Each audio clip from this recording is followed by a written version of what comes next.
There are certain webs in history that in which can never be untangled, nor should they. And this is one such horrific event.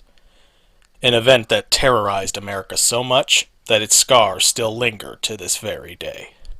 In this video, I'm going to be talking a bit about what led to it, the effects it's had on us during and since, and most important of all, remembering the lives of those lost. This is...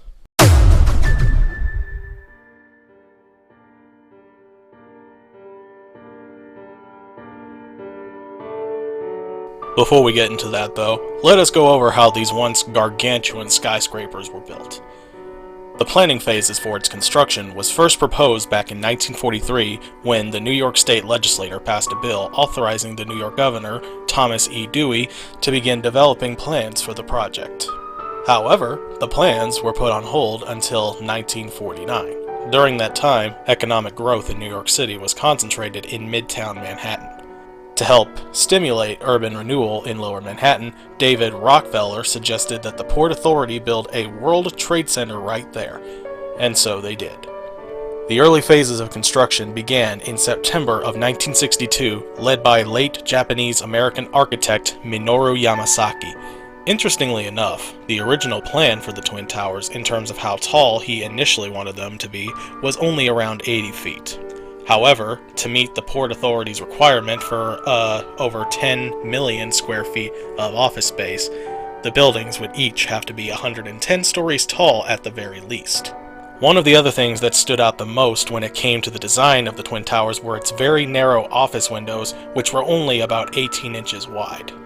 This kind of design not only reflected Yamasaki's fear of heights, but his desire to make building occupants feel more secure. And unfortunately, that's not the only bit of tragic irony you'll be hearing about today. Speaking of which, one of the biggest limiting factors in the building's height was the issue involving elevators. The taller the building, the more elevators that would have been needed to service it, requiring more space-consuming elevator banks. Yamasaki and the engineers decided to use a new system with two sky lobbies. These are floors where people could switch from a large capacity express elevator to a local elevator that goes to each floor in a section. This system would allow the design to stack local elevators within the same elevator shaft, and therefore the sky lobbies enabled the elevators to be used more efficiently while still maintaining the building's overall design.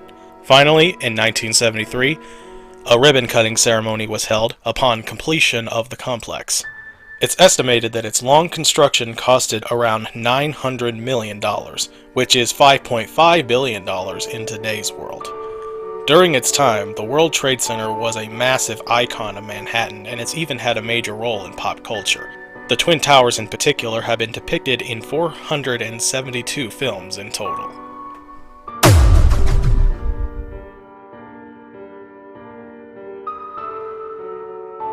Before we finally get to September 11, it's worth noting too that this was not the only terrorist attack on the World Trade Center, for the first one occurred on February 26, 1993. A Ryder truck filled with about 1,500 pounds worth of explosives detonated in the North Tower's underground garage. The blast opened a 100-foot hole through 5 sublevels, with the greatest damage occurring in levels B1 and B2 and significant structural damage on level B3. 6 people were killed and at least 1,042 others were injured in the attacks, some from smoke inhalation. And a reflecting pool was later installed with the names of those that were killed in the blast. Though ironically enough, these too would end up destroyed in the next terrorist attack. Which finally leads us to...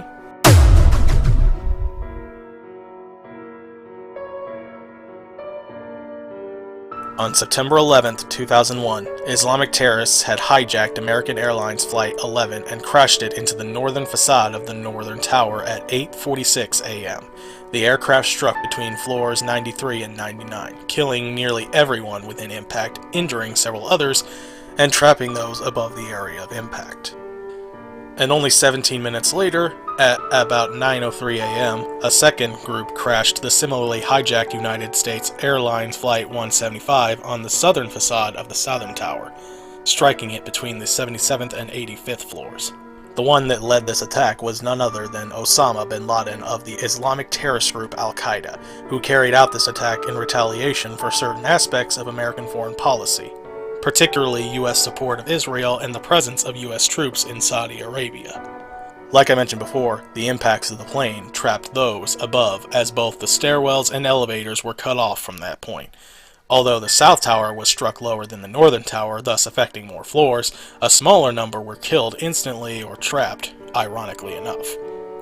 This could be very likely due to more people in the south tower taking immediate action and getting out of Dodge in case a plane were to hit them, which of course it eventually did.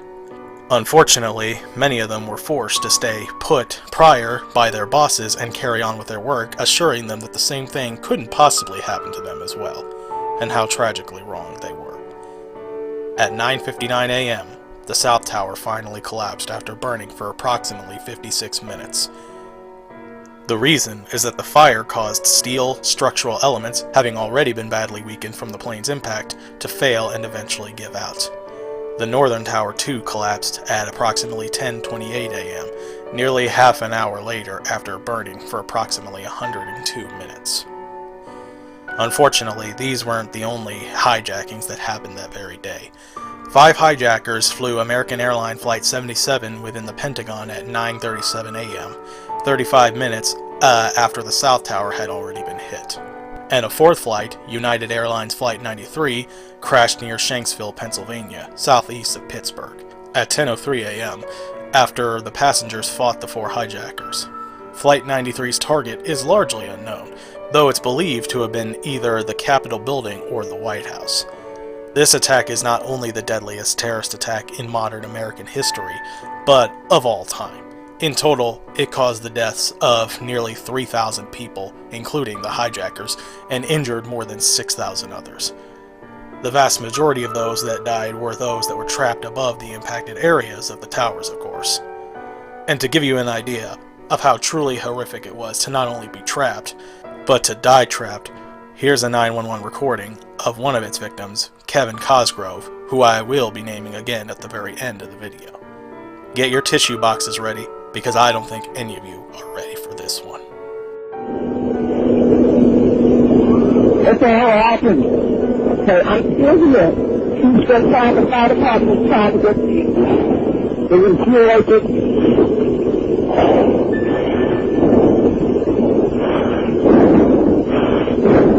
I said, try to calm down so you can conserve your oxygen, okay? Try to, take time to blow you in from the list.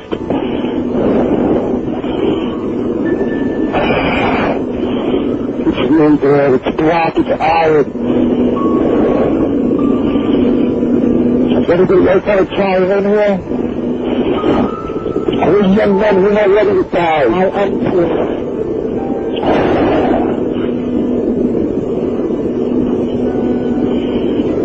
I don't even get my ass down. I need oxygen. They have a lot of apparatus on the you guys didn't see it. I can wait. You get them in from all over. Put them in from Jersey. I don't give a Ohio. Okay, so what's that happening? Mine's high school. I must have called about a dozen times already. COSGROVE.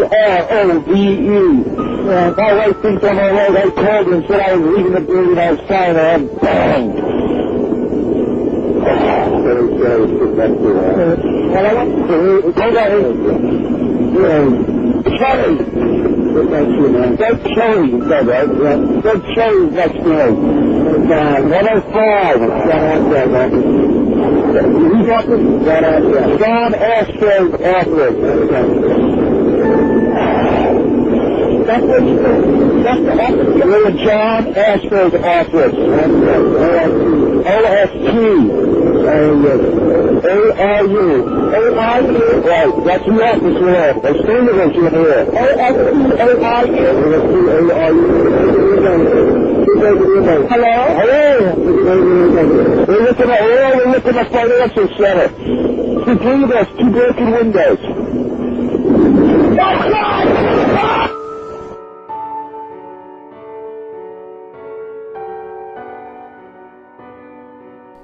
I won't mention every single one of them, since there were definitely a lot, but needless to say, lots of responses and actions were made following the events of 9/11.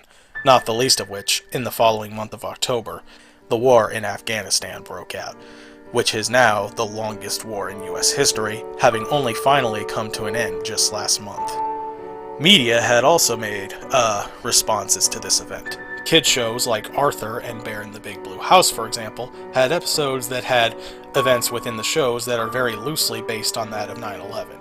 And many musical artists like Disturbed, Evanescence, Beyonce, 50 Cent, and Bon Jovi, just to name a few, also made songs and responses, some more than once. And now to end this video, I will be listing just some of the names, in no particular order, of those lost so that they are never forgotten. If you want the full list, I'll put a link to that in the description down below if you're curious. But, with all that said, here they are. Mary Rose Abbott, Andrew Anthony Abbott, Alona Abraham, William F. Abrahamson, Richard Anthony Aceto, Christian Adams, Sophia B. Addo,